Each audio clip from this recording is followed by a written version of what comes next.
तो hello friends, welcome back to my channel. तो दोस्तों आप लोग कैसे हैं? उम्मीद करता हूँ अच्छे होंगे। आप लोग बेहतरीन सपोर्ट से हम भी बहुत अच्छे हैं। तो चलिए दोस्तों, आज का हमारा पहला क्वेश्चन है। तो हम लोग पढ़ने वाले हैं एसपीडी का प्रीवियस ईयर क्वेश्चन, जो आपके आने वाले सभी कॉम्पिटेटिव एग्जाम के लिए महत्वपूर्ण है। तो चलिए दोस्तों, आज का हमारा पहला डे है और पहला डे से हम स्टार्ट करने वाले हैं। और एक दिन में एक ही प्रीवियस ईयर क्वेश्चन पढ़ेंगे, एक सेट पढ़ेंगे। और एक सेट में 15 क्वेश्चन पूछा गया हो, 10 क्वेश्चन कुछ पूछा गया हो या 20 क्वेश्चन पूछा गया हो जीके से, तो हम लोग वही पढ़ने वाले हैं। तो चलिए, पहला क्वेश्चन है। तो हमारा पहला क्वेश्चन में दिया गया है कि जनगणना किस सूची के अंतर्गत वर्णित है। तो इसका सही उत्तर क्या हो जाएगा? तो इसका सही उत्तर हो जाएगा संघ सूची के अंतर्गत जनगणना वर्णित है। चलिए 2 नंबर क्वेश्चन देखते हैं। तो 2 नंबर में दिया गया है भारत का संविधान भारत को किस रूप में वर्णित करता है। तो इसका सही उत्तर क्या हो जाएगा? तो इसका सही उत्तर हो जाएगा राज्यों के रूप में वर्णित करता है। चलिए, इसका सही उत्तर हो जाएगा राज्यों के रूप में। चलिए अगला क्वेश्चन है 3 नंबर। तो मछलियों के कृत तेल में कौन सी विटामिन की प्रचुर मात्रा होती है। तो इसका सही उत्तर हो जाएगा विटामिन डी। मछलियों के यकृत यानी कि तेल में कौन सा विटामिन डी होता है? तो विटामिन डी होता है। और एक और क्वेश्चन पूछता है कि सूर्य के प्रकाश में कौन सा विटामिन होता है? तो वो भी विटामिन डी ही होता है। चलिए आगे देखते हैं 4 नंबर। तो 4 नंबर में दिया गया है क्षुद्र ग्रह किन 2 ग्रहों के बीच देखे जाते हैं। तो क्षुद्र ग्रह किन 2 ग्रहों के बीच में देखे जाते हैं? तो इसका सही उत्तर क्या हो जाएगा? तो इसका सही उत्तर हो जाएगा दोस्तों मंगल और बृहस्पति ग्रहों के बीच में देखे जाते हैं। चलिए आगे देखते हैं 5 नंबर क्वेश्चन। 5 नंबर क्वेश्चन में दिया गया है कि तुलबुल परियोजना किस नदी पर स्थित है। तो इसका सही उत्तर क्या हो जाएगा? तो दोस्तों तुलबुल परियोजना झेलम नदी पर स्थित है। तो इसका सही उत्तर हो जाएगा झेलम नदी पर। अगला क्वेश्चन दिया गया है बाबरनामा को किसने लिखा है। तो बाबरनामा को किसने लिखा है? तो बाबर ने ही लिखा है। यानी कि बाबरनामा क्या मतलब हो जाएगा ना कि बाबर के जीवनी को किसने लिखा है, बायोग्राफी को। तो ये बाबर ने ही अपने आप ही से ही लिखे थे। चलिए अगला देखते हैं 7 नंबर। तो 7 नंबर क्वेश्चन में दिया गया है कि अंतर्राष्ट्रीय महिला दिवस कब मनाया जाता है। तो इसका सही उत्तर हो जाएगा 8 मार्च को अंतर्राष्ट्रीय महिला दिवस मनाया जाता है। चलिए 9 नंबर क्वेश्चन में दिया गया है कि प्रकाश वर्ष किसका मात्रक है। तो प्रकाश वर्ष एक प्रकार का दूरी का मात्रक है। तो इसका सही उत्तर क्या हो जाएगा? तो प्रकाश वर्ष दूरी का मात्रक है। चलिए आगे देखते हैं 9 नंबर क्वेश्चन। तो 9 नंबर क्वेश्चन में दिया गया है मानव शरीर का सामान्य तापमान कितना होता है।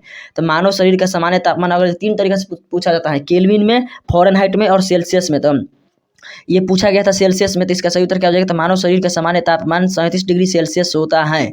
चलिए 10 नंबर क्वेश्चन देखते हैं। तो 10 नंबर क्वेश्चन में दिया गया है कि अंतिम मुगल सम्राट का नाम क्या था। तो अंतिम मुगल सम्राट जो था उसका नाम क्या था? तो इसका सही उत्तर हो जाएगा बहादुर शाह द्वितीय था। अंतिम मुगल सम्राट का नाम क्या था? बहादुर शाह द्वितीय।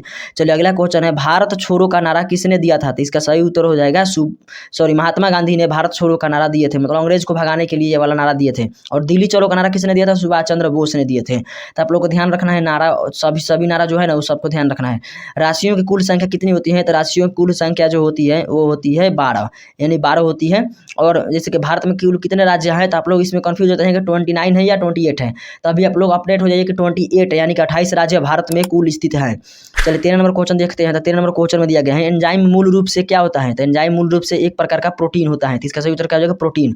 चलिए आगे देखते हैं 14 नंबर। तो 14 नंबर क्वेश्चन दिया गया है सौरमंडल का सबसे गर्म या चमकीला ग्रह कौन सा है। तो इसका सही उत्तर हो जाएगा शुक्र। यानी कि शुक्र सबसे गर्म है और सबसे चमकीला भी है। और भोर का तारा, सांझ का तारा, पृथ्वी का बहिन, इस सब कहा जाता है शुक्र ग्रह को। और पृथ्वी का समान ग्रह किसे कहा जाता है? तो शुक्र को ही कहा जाता है। शुक्र पर जीवन व्यतीत करना बहुत ही मुश्किल है, क्योंकि यहाँ का टेम्परेचर बहुत ज़्यादा हाई रहता है। 15 नंबर क्वेश्चन है। तो 15 नंबर क्वेश्चन में दिया गया है बिंदुसार किस वंश का शासक था। तो बिंदुसार किस वंश का शासक था ये बताना है। तो इसका सही उत्तर हो जाएगा मौर्य वंश का शासक था। और मौर्य वंश की स्थापना किसने किया था? तो ये बताना है। तो चंद्रगुप्त मौर्य मौर्य वंश की स्थापना किए थे। और मौर्य वंश के जो स्थापना किए थे चंद्रगुप्त मौर्य, उनके गुरु का नाम क्या था? तो ये आप लोगों को कमेंट करके बताना है। दोस्तों मैं आपका कमेंट पढ़ता हूँ, आप लोग बताइएगा। अगला देखते हैं 16 नंबर। तो 16 नंबर क्वेश्चन दिया गया है लिंगराज मंदिर किस शहर में स्थित है। तो लिंगराज जो मंदिर है वो किस शहर में स्थित है? तो भुवनेश्वर में स्थित है। तो इसका सही उत्तर हो जाएगा भुवनेश्वर में। चलिए 18 नंबर क्वेश्चन है। तो 18 नंबर क्वेश्चन में दिया गया है मकाऊ की मुद्रा को क्या कहा जाता है। तो मकाऊ की मुद्रा को पटाखा कहा जाता है। तो इसका सही उत्तर हो जाएगा पटाखा।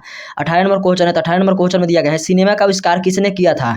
तो सिनेमा का आविष्कार जो भी किया था उसका नाम बताना है। तो निकोलस और जीन लुथिये किए थे। चलिए 19 नंबर क्वेश्चन देखते हैं। तो 19 नंबर क्वेश्चन है पृथ्वी का एकमात्र उपग्रह कौन सा है। तो पृथ्वी का एकमात्र उपग्रह कौन सा है यही बताना है। तो इसका सही उत्तर हो जाएगा चंद्रमा। पृथ्वी का एकमात्र उपग्रह कौन सा है? तो चंद्रमा है। तो दोस्तों 19 क्वेश्चन हम लोग आज पढ़ना था, 19 क्वेश्चन ही इंपॉर्टेंट था, वही हम लोग पढ़ना था। एसपीडी जी का हम लोग पढ़ रहे हैं।